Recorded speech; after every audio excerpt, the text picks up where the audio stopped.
My name is Josie Lyon, and I volunteer with Paws-itive Partners in North Platte. Our mission is to advocate responsible pet ownership.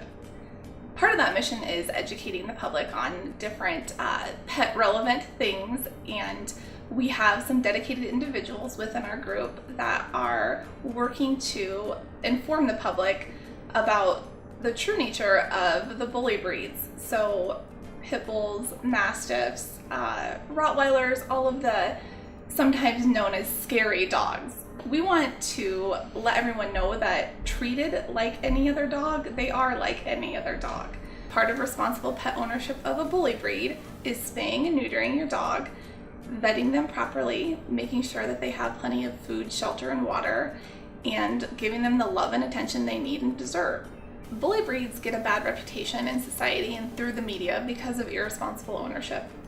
Owners who abuse or neglect their dogs, whether it be people who fight dogs, people who use their dogs as a guard dog, tethering them to one place in their front yard, or just simple neglect, those are the situations that turn into what media tells you a bully breed is. We want to be able to show you the real dog behind the myth. They're family dogs, they're loving dogs, and they're forgiving. Of all the things that people have done to them, they still love people. Part of treating your dog like family is including them in family activities. Take them on the walks that you go on, play with them in the yard, involve them in your everyday routine. At my house, we have 7 dogs. This takes a little bit more planning than a regular dog household, but it is so worth it. And incorporating them into our daily lives is something that I can't imagine not doing now. Our dog family started when I rescued my dog Dolce. From there, it was a slippery slope, and the next thing I knew, we had 7 dogs. 6 of our 7 dogs are very obviously from the bully breed family, though because they're rescues, we don't know the exact makeup of their breed. We do have a Chihuahua Pom mix who is also a rescue, and as most small dog owners will tell you, he wears the pants in the family, and he is actually scarier than any of our bully breed dogs. So with that background information, I'd like to welcome you to a typical day in our house. To have 7 dogs, you have to run a fairly structured day-to-day routine.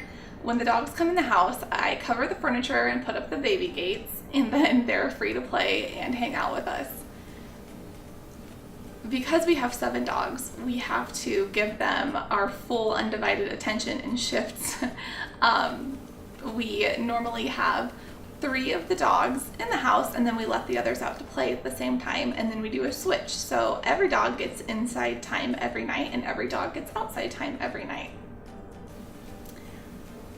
The 2 questions I get the most about having 7 dogs are, number 1, what happens when you have a baby? And number 2, how do you keep your house clean?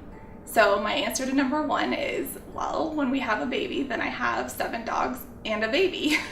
And my answer to number 2 is, it is a finely tuned science. A lot of trial and error figuring out how to keep a house clean with 7 dogs. Luckily, when the dogs are coming in the house, we have a bit of a buffer zone as they go through the dog area and the laundry room. So if they're super messy, I can catch them there and wipe off any mud or whatever else they may have going on before they get to the living room or any other main area. The other piece is vacuuming. I vacuum all the time. I sweep quite a bit, and my husband dusts daily.